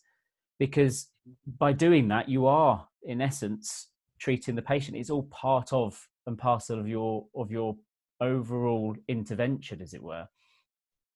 Yeah, definitely. I think it's been the number one positive about everyone having to do these virtual appointments. Yeah. Suddenly you're handcuffed that you have to spend time talking to people, maybe doing some movement screens and watching them move and stuff. But effectively, you just need to talk and listen. With the endurance world, and I think it's the same for all patient populations, almost 99% of people I have success with, the answers lie in their training history. What they've done have caused the problems, and then I can amend the training more than treat the guys. So it's the talking and the listening is the thing. But there's a pressure both from the therapy side, but there's also that public perception. Are you just going to talk to me, or are you going to do something to me? Yeah. So there's that education thing again, which is why sometimes some of my social media posts that are public facing rather than therapist facing are all along the lines of, most of your errors happen in the training side. So when I spend longer talking to you than others will, that's why. I'll get patients who will answer one of my posts, or they'll send me a message. And it happened yesterday, actually. So I put a post out and someone dropped an injury question in. And my first 3 or 4 replies to him were, tell me about your training, tell me more about your pain, tell me more about this. And then another therapist who was on the thread straight away jumped in with, perhaps 6 sessions of dry needling to the medial epigastrocnemius is the answer for you. And I'm sitting there going, how do you know that? How do you know that? Where have you pulled that one out from? And I saw then that the patient straight away started answering his threads more, because my answers weren't sexy answers. My answers weren't stuff that he thinks they're going to give him that fix. Yeah. And that's the thing. There's the importance of the subjective and spending time listening to them is because you're more likely to get the treatment, the fix to it, rather than find the treatment that they need. And there's too many therapists want to treat an injury, not fix an injury. And that to me is the big switch that we need to make. I think soft tissue therapists, or the times when therapists, physios spend time doing soft tissue work, part of their success and the rapport building is that whilst they're treating, they have this opportunity to do so much more talking. So their subjective just expands while they're treating. We can do that. I can get you in the gym and start doing stuff with you, or I can treat you on the table and talk to you at greater length. So the subjective never stops. Likewise, any of my patients, the first thing I give them is my phone number, tell them they've got open lines to communicate me anytime, whenever they want. Because all I want you to do, of course, I don't want you emailing me at 2:00 in the morning telling me your calf's now 5 out of 10. But what I want you to understand is that I'm here to discuss things with you anytime you want. It's not you only see me when you come in, or we've been through the process, I've given you my advice, bye-bye. That's not what I want you guys or the public to understand. It's that we can communicate and chat whenever you want, and things will come out. And often it's way down the line the truth pops out. Because most of them are fearful of what answers you might say to them. So they'll say, oh yeah, no, there's been, my training was fine, there was nothing else, no major changes to my training, no major issues with anything. 2-3 weeks down the line, they'll just go, oh, I tell you what, I forgot to tell you, but one of the weekends my brother came to visit and we ended up running up Snowdon twice. Yeah. All right, well, you never told me that 3 weeks ago. I didn't think it was important. Yeah. Now we start analyzing that training program again, and there's this massive spike in their training. Okay, we don't know, but we can probably make a decent guess that's where we started having the problems. Yeah. Now we can make sure these things don't happen again, or we can amend them to address it properly. It's that age-old thing whereby the patient's just about to leave on your 40-minute appointment, and they turn around and you say, oh, did I tell you this? And that's the most important bit. And you're thinking, what do I do now? Because we've run out of time, and that's what we really need to talk about. But that's really good that your subjective never stops. So when you've got them back in, it just continues, and being open to things changing, and also come back to what we talked about before. Potentially, your plan might completely change by something that they then divulge and tell you. Yeah, probably the four most used words with me right now are "tell me more about." Yeah, Because it's that open question. yeah. You know, what I don't want to do is make you answer me the way I want you to answer me. So, you know, tell me about your training. Tell Yeah. me about any changes to your training. Mm. Tell me about this. Tell me about that. And again, if they start to give me an answer anywhere, so, oh, cool, tell me more about that. That's then consolidated with my body language and how attentive I try to be, particularly on the virtual stuff. You know, I lean forward. Okay, cool. I'm really interested in that. Tell me more. It may be something, it may be nothing, but tell me more about that aspect. And Really, yeah, it's a good one. and again, it's that, and this is hard, particularly for new grads, but I got better at this since I became a dad. But absolutely sitting in silence and waiting for someone else to speak is such a cool tactic. It's awkward. You feel awkward. They wriggle in their seat because they expect you to lead this session from the start. But, you know, with my kids, I say to, you know, right, tell me what you were thinking when you did that. And I'll just sit there. And I'm not going to speak until you speak. And I've started using that with patients now because I don't want to put words in their mouth. I don't want them to start giving me answers they think I want to know just because I'm waiting for them. So, okay, have a little think about your training and tell me what you think about. And then I just sit back and I'll sit there and I'll sit there and I'll sit there. And their eyes will be darting side to side and they'll be fidgeting in the seat. And I know it's tough, and it's tough for me and it's them. And of course, I won't sit there like the Spanish Inquisition until the lights go off. I'll jump back in at some point. But it's that making, because they've got all the answers. And this is why I do it. Every patient has all the answers you need. All you need to do is let them tell you them. You know, there's a famous study, I think it was with GPs. There's a famous study with GPs where we know, so some research suggests, and I might be slightly off with the numbers here, but if you let a patient talk for 2 minutes without interrupting them, they'll almost tell you everything you need to know. And they did a study, again, I think it's with GPs, and most GPs interrupted within 20 seconds. Yeah. Because they think they have to, and again, it's because we're feeling pressured by how much we think we need to fit in on this algorithm of, you know, I have to now move on to an objective. I have to write SMART goals. I have to give you some exercises. I have to do all this stuff. And actually just sit there, listen, let them tell you, you know, literally bite your lip, bite your side of your cheek if you have to, but do not speak. I know some therapists doing virtual ones who had a stop clock next to their computer and they let that run for 2 minutes. Because then you buy back time later on because suddenly you've told me so much more. Of course, sometimes people go off on tangents. Of course, they'll feed you information that's not really relevant. And you might need to pull them back from that a little bit now and again, but just let the patient talk, listen, and move on from there. I think as well, I mean, if there's any, for new grads and stuff, if you're watching this and you're doing your rotations in NHS and you're doing inpatient, I think that still applies to that patient population as well. And currently where I'm working now, you know, if I'm getting a social history from a patient, it'll be in them going off on a tangent, telling me about their lovely holiday here, there, and they'll suddenly say something really specific about the fact that they have actually had 4 falls in the last 2 weeks. It'll be something non-significant that something very significant comes out.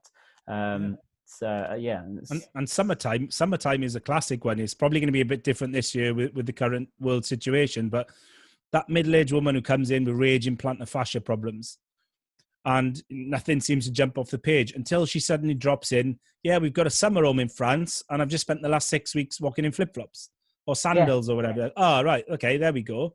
But I think for new grads and students, when you've got those supervisors or clinical educators with you, I think they will be far more impressed if you explain why you didn't do stuff than if you're trying to justify stuff you did that you probably didn't need to do. Yeah. I thought today, and it could have been fear, it could have been confidence from the person, it could have been communication style, it could have been whatever. But I deemed today more important to get a thorough subjective history, because in the next session or so, I'm going to do X, Y, and Z, rather than why did you do, nobody mentioned X, but you did all these tests for X. Why did you do that? Mm-hmm. Oh, I wanted to show I knew the test, sort of thing. It's far easier to justify the things you don't do than the things you do that you probably don't need to do. And that comes back to your reasoning as well, doesn't it? What we talked about earlier. Yeah. And we've touched on it a little bit there as well with these sort of adjuncts, or however we want to call this, some of this hands-on stuff. And particularly, I thought we'd just touch on some of the taping, the acupuncture, and massage, some of these kind of common things. What's your take on where, when, and how much? I've done them all. I've gone off and got qualifications in them all. The taping, I even used to teach the taping stuff. It depends is always the answer. Yeah. Depends. It's N equals 1. It's the boring answers, but it's the truth. So are there times that I use some of these modalities with people? Yeah. I probably haven't stuck a needle in someone for a long, long time. But it depends all. So the narrative is the most important thing. Use the current narrative and understanding of what these things do and what they don't do. Mm-hmm. And if you're not sure, there's plenty of people banging on about it, including myself on social media. So that's the most important thing. But again, it's context. So if Dave, the triathlete, comes in to see me and he's saying to me, next week is my A race for the season. And that could be because they're trying to qualify for some big race, or it might even be someone going, I lost a family member to cancer and I'm running for cancer research. I have to do this race, whatever the motivators are. But the stronger the motivator, they say to me, I have to do this race. Then sometimes I'll try to patch them up and fix them later. Okay, look, here's some K-tip. This is what we know about it. This is what we don't know about it. What I do know is probably not going to have any negative effects. If you'd like to try this, we'll stick it on and get you to the race. But just be aware, this isn't a fix. It's something to get you to the race. We'll have a conversation after the race about why these things have happened and how we can stop them happening. Mm. Now, if Dave comes into me, same situation, and says, Mike, listen, can you put some needles in me? Because I cannot run without needles in me. Okay, explain to me where you've built that understanding that you cannot function without this treatment. And then we'll just go down there. And of course, I'm trying to get them to step away from the dependency of those adjuncts. But again, a lot of it is context. So if someone, and I got loads of athletes with this, they ask me my opinion on things like foam rollers, massage, all of this stuff. And I'll sort of go, well, there are far more important things you should be doing. So if you're telling me that around work and kids and training, you got 25 minutes a week, well, you should probably be strength training or sleeping or eating or recovering more than rubbing yourself on a foam roller or whatever. But if you're doing all of that stuff and you want to do this and you think it helps, carry on, go and do it. It doesn't bother me. I don't have an issue with it. If you're telling me that you can't function without a massage, and a massage is 30 quid a pop, and you've got 30 quid in your wallet at the end of the month, and then nothing, you can't afford anything else without that, let's work on other ways to get you away from it. Yeah. If you're absolutely loaded and you can throw 30 quid at a massage because it feels nice, as long as, again, you understand it just feels nice, go and have a massage. I'm also a fan of, I always train my athletes that we do month cycles, 3 weeks progressive loading and a week recovery before we do the same process again. Now, endurance athletes are a nightmare for sticking to recovery weeks because they just feel it's rest is rust. If I'm not training, I'm wasting my time. I'm not getting anywhere. So if something that can encourage them to adhere to their recovery is going for a massage, go for a massage. Yeah. It feels nice. It feels nice. You can afford it. You understand what it might or might not do, but it helps you to not overtrain and do too much, because we then get the benefits from week 5, 6, 7, so on. Brilliant. Go and do it. But I still do them. I encourage them, and they're not big things I do, but it's placing them within the context of the current narratives, then making sure that we're not creating dependency for people. Yeah, 100%. Yep, definitely. We then had the other question was advice on the psychological and physiological elements of in injury. I don't know if you've got something specific on this one, because we have already covered a lot of this in some of the other questions. But if you've got something specific on that. There are, so again, thinking about answering this beforehand, there are studies and papers that if someone wants, I'm happy to share with them about the psychology of injury and stuff, but probably want to keep it on a more of a surface level for this. Just appreciate with this stuff that with any patient, but particularly endurance athletes, they've all got their own beliefs, values. They've all got opinions on stuff, and how that affects the psychology of injury is individual. I've seen people who, fall apart without that sport being able to perform, and you have to address those really different. You have to sometimes reach out to other professions. I've certainly referred some people onto the psychology world because of their psychology with injury and how they handle it.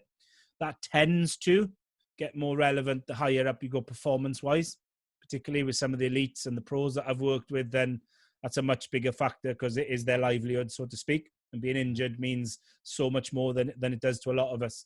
The physiologically, I'm a big fan that 90% of the time, with a little bit of advice and guidance, most things in the endurance world are better in 12 to 16 weeks.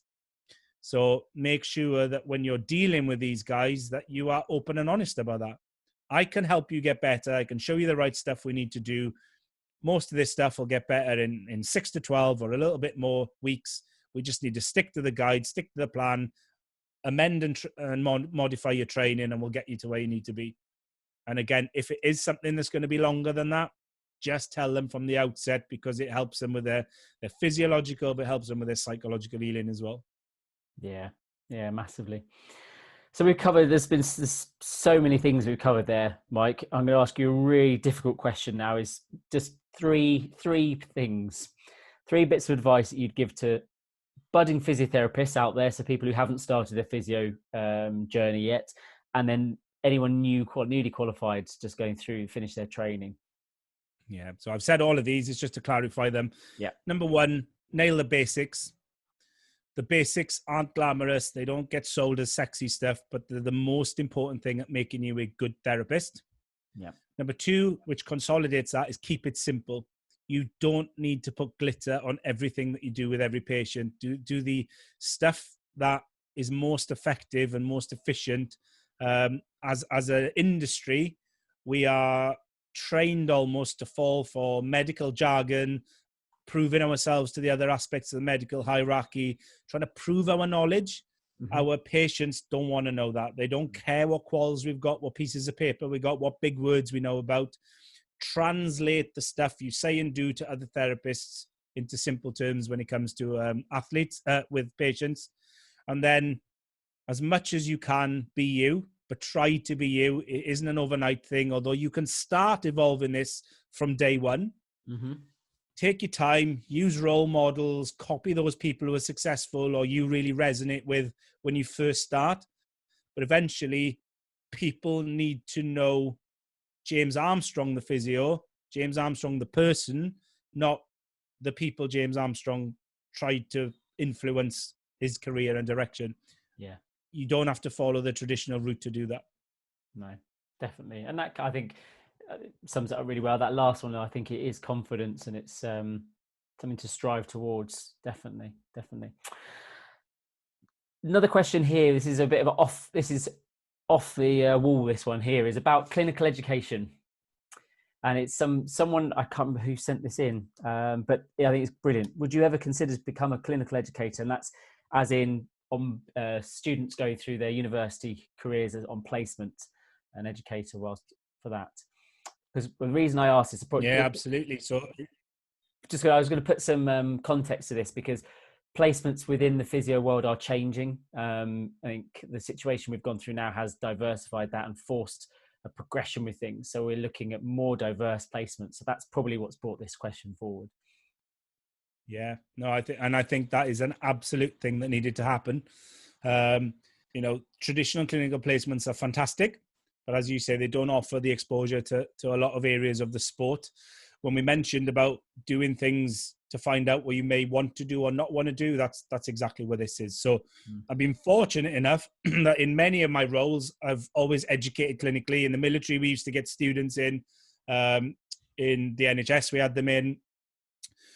with Sports Injury Fix right now, we run like a clinical mentoring education package for our members. So that's something we're always doing and evolving. I personally love helping people. My clinical practice right now is awkward to get people in because it's based in my garage. It's at home. I'm only 1 day a week. So building up the hours for people is hard. Distance wise, I absolutely would take on a mentoring education role at the drop of a hat. If somebody wants to work in the endurance world or learn more about it, most weeks I spend a couple of hours on the phone to someone who says, I watched you speak here, or I read this post you did there. I'm interested in working with endurance athletes. Can I chat? And I'll spend 30 to 60 minutes free time just chatting to them. So definitely happy to do that. But I think should everyone in every aspect open up their doors to help? Yes. The difficulty sometimes in the private world is because of the way it works with people trying to make money off people coming in. And if they are, working in a private setting that's within an industry. So we had, when I came home to Wales, I worked for a clinic for a year, and we had a contract with Amazon. Mm-hmm. So a fascinating role, and it would have been fascinating for anyone working in occupational health to come and see what we worked with in that factory. But the red tape and bureaucracy of Amazon would have meant we could have never taken a placement student into that environment. But yeah, I think clinical education is fantastic and everybody should strive to do it. Brilliant. Yeah, I think that's great to hear. It's great to hear. And I think many physios are, and I think I'm quite excited by over the next probably year only, and certainly over the next 2 to 3 years, how clinical placements do evolve and do change. I know the university I graduated from are already changing from specific respiratory MSK neuro to have settings. So the acute setting, the community setting, and changing that kind of sort of expectation, I think, on what a physiotherapy placement should be. And there are some other ones whereby your leadership and management side of things and the non-clinical placements that are going on now. So I think, watch this space. It'd be really exciting to see. So we've taken up loads of your time, and I think, again, what you've just said there just shows how much time you're willing to give up, because I'm taking loads of it. So we move on to the questions now that I ask every guest. However, I've thrown 3 in to begin with that I haven't told you about. The first one is, what's your favourite cap or hat? It's a loaded one because I'm always in hats. So that's a really interesting one, because when in the military, obviously I always had this flat crew cut sort of military haircut. So I always said when I leave, I'll grow my hair a bit. But the paradox of that is I can't stand doing my hair. And my hair just goes everywhere. So the reason I'm always wearing caps these days is just because I can't be bothered to do my hair. Tough question, because I got tons. There's loads that were event hats that I've worn over the years from big races and stuff. But my number one that never leaves my side is this Compress Sport one here. It's just one of those sort of flat trucker cap type things. But you'll find me wearing that most days. It's black. It goes with most of my uniform or my sort of kit. And in most videos or online, you'll see me with that on. But that's the reason. I just can't be bothered doing my hair most days. Fair enough. I think hopefully most people who are watching this will know why I've asked that question, because if you've seen Mike in many of his videos, he's always fashioned with it seems to me like it's a new cap each time, Mike, so you must have loads. So that's cool. There are quite a few.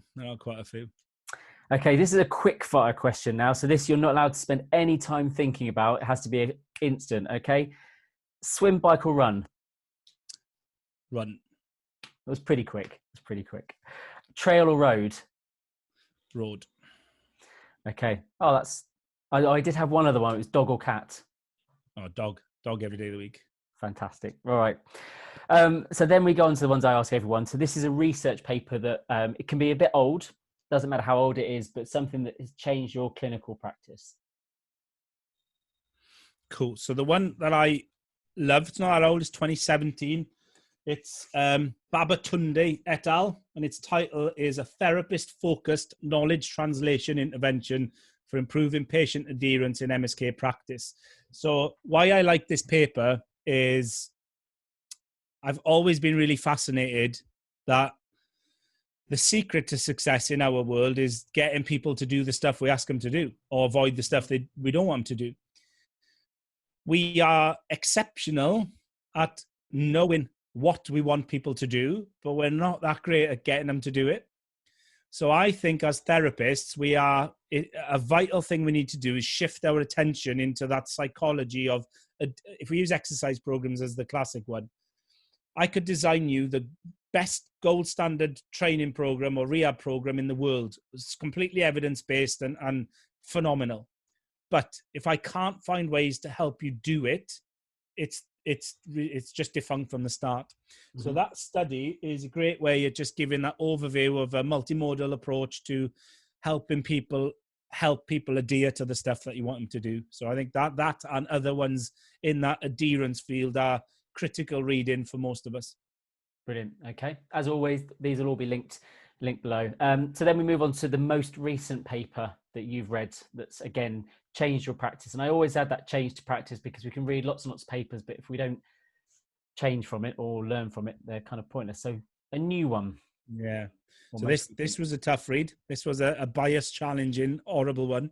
I've been a big fan and an advocate for probably 5 years now or so of Tim Gabbett's work. Mm-hmm. Tim Gabbett's a sports scientist, and he's the man behind, him and others are the men behind the acute to chronic workload ratio, mm-hmm. which is applicable to most sports, but in the endurance world, it's a really nice system of balancing the last week's training compared to the last month's. It gives you a decimal sort of rating that is a really good way to either formulate training or to review training. Mm-hmm.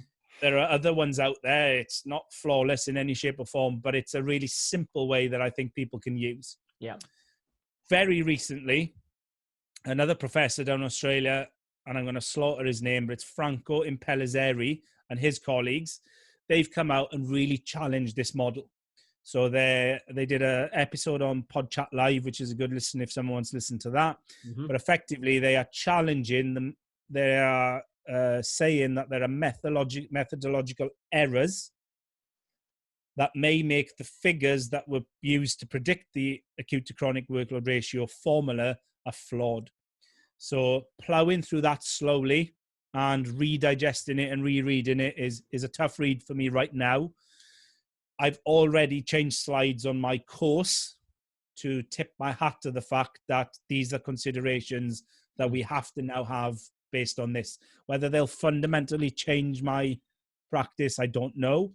But I definitely now feel I can give a more balanced view that, I've always said this isn't perfect. It's not the only thing, but I can sort of qualify and quantify why that may not be the case now. So tough old read because I quite like that model.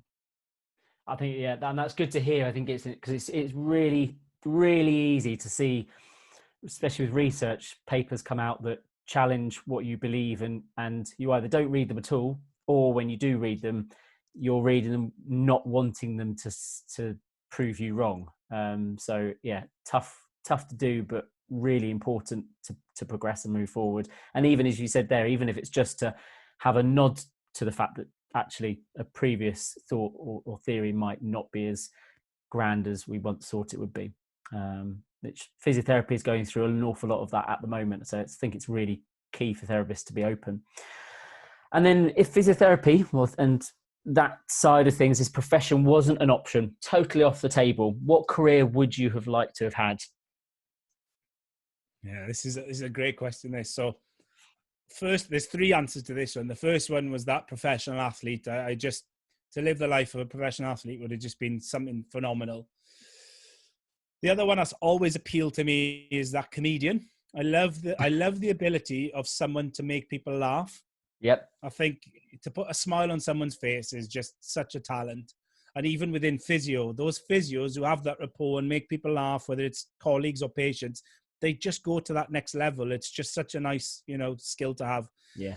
But the answer, which is probably the one I'd go to straight away, you now have inside knowledge. You know that I have the music taste of a middle-aged housewife number 3. I am a ballad and boy band fan and always have been. So without a doubt, it would be a singer. I would just love to have been a singer and just sing. I sing now, but it's not that great. Certainly not anything that would earn me any money, but I would love to have been a singer. I think on the when I do the links on this, Mike, I think we're going to have to put a link to your playlist. Yeah, I'll share my Spotify stuff in there. It'd be one way to kill the viewing rating straight away. Yeah, or the opposite. You never know. So then the next one is recommend something. It can be anything at all: a book, an experience, a course, a film, life hack. We've had some interesting ones so far. So what have you got for us? Yeah, cool. So they're overarching things. They're two things. One's, as far as reading goes, you can see that there's tons of books behind me. I try to get through about 2 books a month, to be honest. I love reading books. But the life hack there for that one is, things like Audible and podcasts are just such good ways to diversify that learning. Reading a book is time consuming. But within that realm, try to read or learn outside your wheelhouse. It's very easy to read about the things we know, like, and are interested in. As a therapist, reading about stuff, successful people, what they did to get there, business, psychology, all of these things make us a much more rounded therapist. Yeah. And then the other life hack, which we did interestingly touch on, is about biases. It's okay to have a bias, and it's okay to appreciate that. We have made biases out to be this demon. You shouldn't be biased. You should, but of course we're biased in everything we do. But I think my kids are the best looking, cleverest kids in the school. They're probably not, if I deep down, but I think they are.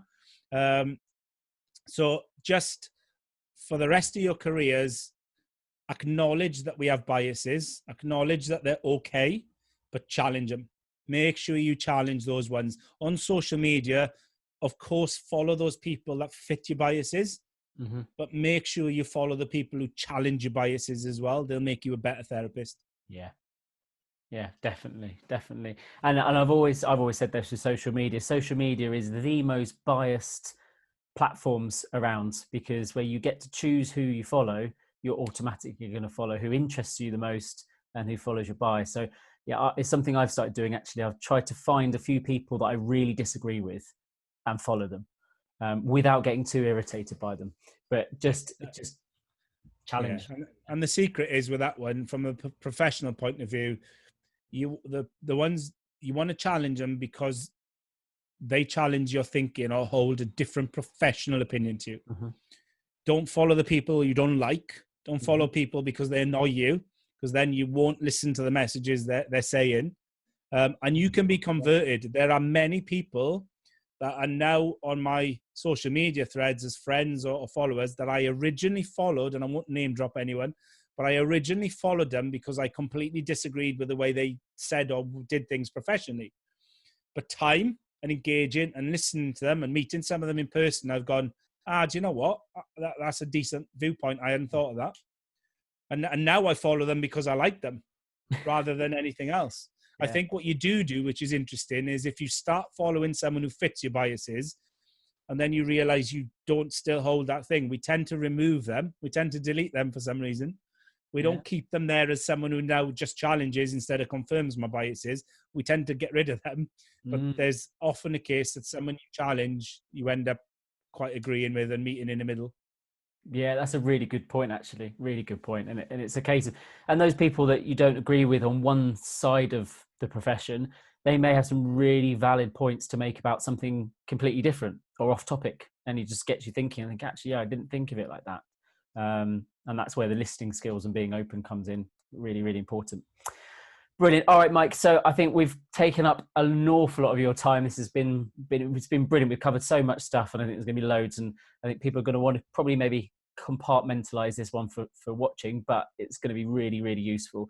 So finally, how do people find you online? Give us some links, how best to get through to your content and you yourself. Yeah, unimaginatively, it's the Endurance Physio for most things. On Twitter, I'm at the Endurance PT. For Facebook and Insta, it's the Endurance Physio. The website is endurancephysio.com, but that's been taken down for a while I'm sort of redeveloping that, so that'll be offline for a while. Alternatively, if you are a new grad and you're going into private practice, search Sports Injury Fix for all platforms or the website, and we can communicate there as far as that side of it. But at the Endurance Physio or at the Endurance PT. Brilliant. Just on that note, Mike, do you want to just tell us just briefly a bit more about Sports Injury Fix? This is probably more personally just wanting to know a little bit more about what that is. What can people get from that? Yeah. So we're 3 years old. We originally started as a listing site. We were a bit like a checker trade for therapists. But we started understanding really early on into the process from feedback from our members that therapists needed help with running a business. So we developed an electronic notes and booking system. We are co-owners effectively with the Physio Matters guys of therapistlearning.com, which is where all the Therapy Live stuff lives. It's a curated monthly CPD channel. We've now got hundreds of paying members from across the therapy world, every different type of therapist you can think of. And as part of their membership, they get access to all the electronic solutions and the platform as such. So they use it in a booking system way, but we've got a closed Facebook group where we communicate and chat clinically and about business solutions. We do CPD, we do courses, we do seminars, and effectively we call ourselves the platform for the modern therapist, because whatever your business or clinical needs, we'll have the solutions that answer your needs and desires. And we are apolitical when it comes to physios, sports rehabilitators, chiros, everything's on there. Fantastic. That's really good. Okay, brilliant. Yeah, I'll check that out. So I think finally, Mike, thank you very much for your time. I really, really do appreciate it, because the amount of stuff that you're just putting online and the things that you're involved with, you're in a podcast every single 5 minutes as far as I can see. So I just would like to say thank you for the time you've given me and the audience here today, because I know how valuable that time is. So I'd just like to say how much we and myself appreciate that. So thank you very much, Mike. And hopefully we'll get you back on again. And I think there's definitely some stuff there that we want to talk about, maybe specifically around that endurance sport, that I think will help us as well going forward.